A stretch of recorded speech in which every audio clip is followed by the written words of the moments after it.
BRS MLC కవిత ఎక్కడా?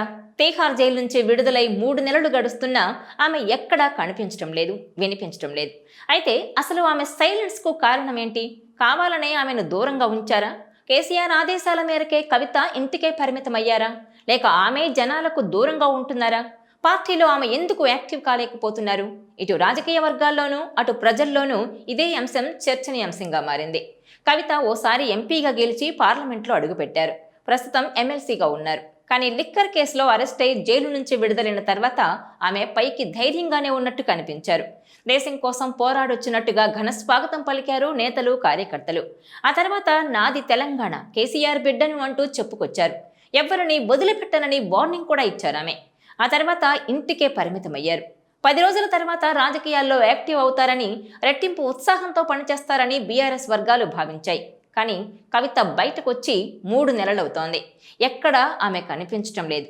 అయితే లేటెస్ట్గా ప్రధాని మోదీని టార్గెట్ చేస్తూ ఎక్స్ వేదికగా తన విమర్శలకు పదును పెట్టారు కవిత. జైలు నుంచి వచ్చిన తర్వాత రాష్ట్రంలో ప్రజా సమస్యలపై స్పందించడం లేదని, కనీసం మీడియా ముందుకు కూడా ఎందుకు రావడం లేదని సర్వత్రా చర్చనీయాంశమైంది. వాటన్నింటికీ చెక్ పెడుతూ ఎక్స్ వేదికగా అదానీ వ్యవహారంపై తీవ్ర స్థాయిలో విమర్శలు గుప్పించారు కవిత. అఖండ భారతంలో అదానికో న్యాయం, ఆడబిడ్డకో న్యాయమా అని ప్రశ్నించారు.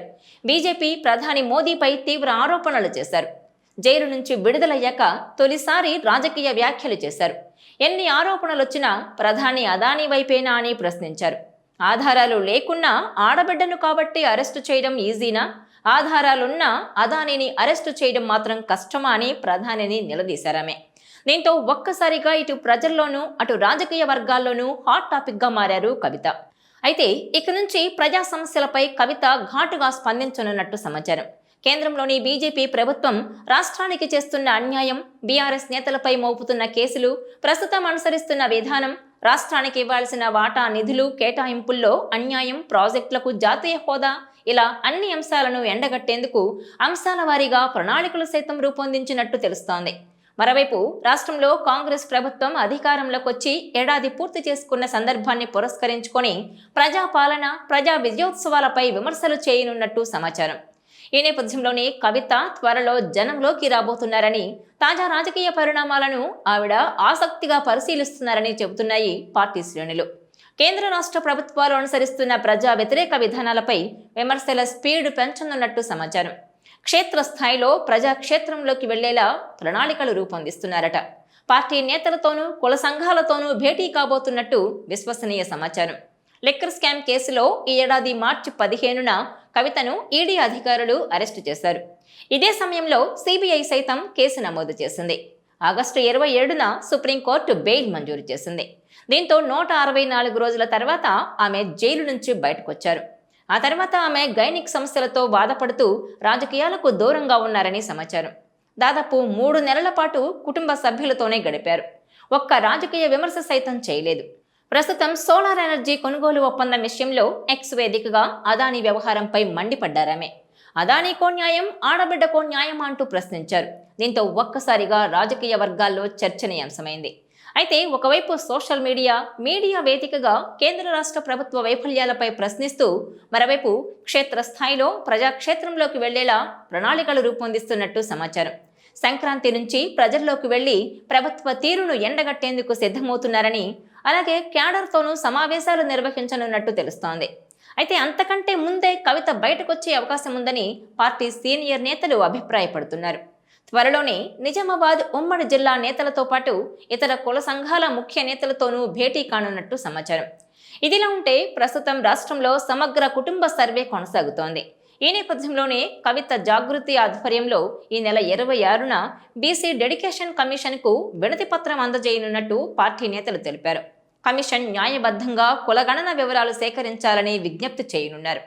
అలాగే ఈ నెల 29న రాష్ట్ర వ్యాప్తంగా చేపట్టబోయే దీక్షా దివస్లో సైతం కవిత పాల్గొననున్నట్టు తెలుస్తోంది. ఓవరాల్గా చూస్తే 3 నెలల తర్వాత కవిత మౌనం వేడడంతో క్యాడర్ హర్షం వ్యక్తం చేస్తున్నారు.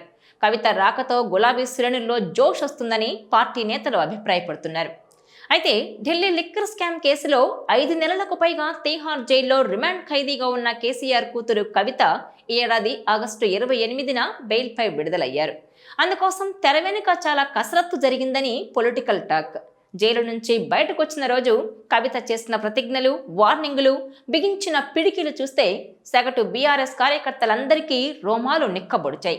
ఇక తెలంగాణ అంతటా అగ్గి పుడుతుందని, రాజకీయ ప్రత్యర్థులు మొత్తం మట్టి కరుస్తారని, కాంగ్రెస్ బీజేపీ నేతలను కవితమ్మ వేటాడుతుందని బీఆర్ఎస్ క్యాడర్ ఆశించింది.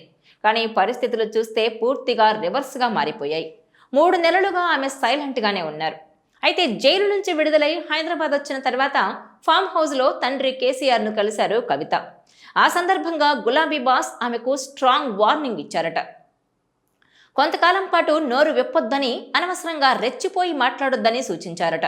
ప్రస్తుతం తెలంగాణలో బీఆర్ఎస్ అధికారంలో లేదు. ఇక్కడ తన ప్రత్యర్థి రేవంత్ రెడ్డి ముఖ్యమంత్రిగా ఉన్నారు. బీఆర్ఎస్ హయాంలో రేవంత్ రెడ్డి ఎన్ని ఇబ్బందులు పడ్డారో అందరికీ తెలిసిందే. అందుకే ఏ మాత్రం నోరు జారినా మళ్లీ చిక్కులు కొని తెచ్చుకున్నట్లవుతుంది. మరోవైపు కేంద్రంలో ఎన్డీఏ సర్కార్ అధికారంలో ఉంది. టీఆర్ఎస్ను బీఆర్ఎస్గా మార్చిన కేసీఆర్ థర్డ్ ఫ్రంట్ అంటూ హడావుడి చేశారు. జాతీయ రాజకీయాల్లో తన ముద్ర వేయాలని, తిరుగులేని నేతగా ఎదగాలని యోచించారు. ఈ నేపథ్యంలోనే ప్రధాని మోదీని టార్గెట్ చేశారు కేసీఆర్. దీంతో అటు కేంద్రంలోనూ ఇటు రాష్ట్రంలోనూ తనకు అనుకూల ప్రభుత్వాలు లేకపోవడంతో ఏం మాట్లాడినా తమకే ప్రాబ్లం అని అర్థం చేసుకున్న కేసీఆర్ కొన్నాళ్ల పాటు కూతురు కవితను సైలెంట్గా ఉండాలని వార్నింగ్ ఇచ్చినట్టు తెలుస్తోంది. ఇక గతేడాది జరిగిన అసెంబ్లీ ఎన్నికలు, అలాగే లోక్సభ ఎన్నికల్లోనూ గులాబీ పార్టీ చతికిలబడింది. కవితను అరెస్టు చేశారన్న సానుభూతి కూడా లోక్సభ ఎన్నికల్లో వర్కౌట్ అవ్వకపోవడంతో కవిత పైన, కేసీఆర్ కుటుంబం పైన తెలంగాణ సమాజం ఎంత ఆగ్రహంగా ఉందో బయటపడింది. కోర్టుకు వెళ్లినప్పుడల్లా కవిత ఇచ్చిన నినాదాలు, బిగించిన పిడికిళ్లు ఎన్నికల్లో వర్కౌట్ కాలేదు. అంతేకాదు కేసీఆర్ కుటుంబం తమ అవినీతికి ప్రతిసారి తెలంగాణ అస్తిత్వాన్ని, తెలంగాణ ఆత్మగౌరవాన్ని ట్యాగ్ లైన్గా వాడుతుందనే విషయాన్ని జనం గుర్తించారని అంటున్నారు. ఈ విషయాన్ని కేసీఆర్ కూడా తెలుసుకున్నారని, తాము చేసిన ప్రతి పనికి మాలిన పనికి తెలంగాణ నినాదాన్ని తగిలిస్తే జనం సహించరనే విషయాన్ని ఆయన బాగా అవగాహన చేసుకున్నారని అర్థమవుతోందంటున్నారు. అందుకే కవితకు కొన్నాళ్లు ఇంట్లోనే ఉండాలని కరాఖండిగా చెప్పేశారట కేసీఆర్. తన దగ్గరకు కూడా రావద్దంటూ, తనని కలవద్దంటూ కూడా నిర్మోహమాటంగా స్పష్టం చేశారని సమాచారం. ఈ ఏడాది బతుకమ్మ వేడుకల్లో కూడా ఎక్కడా కవిత కనిపించలేదు.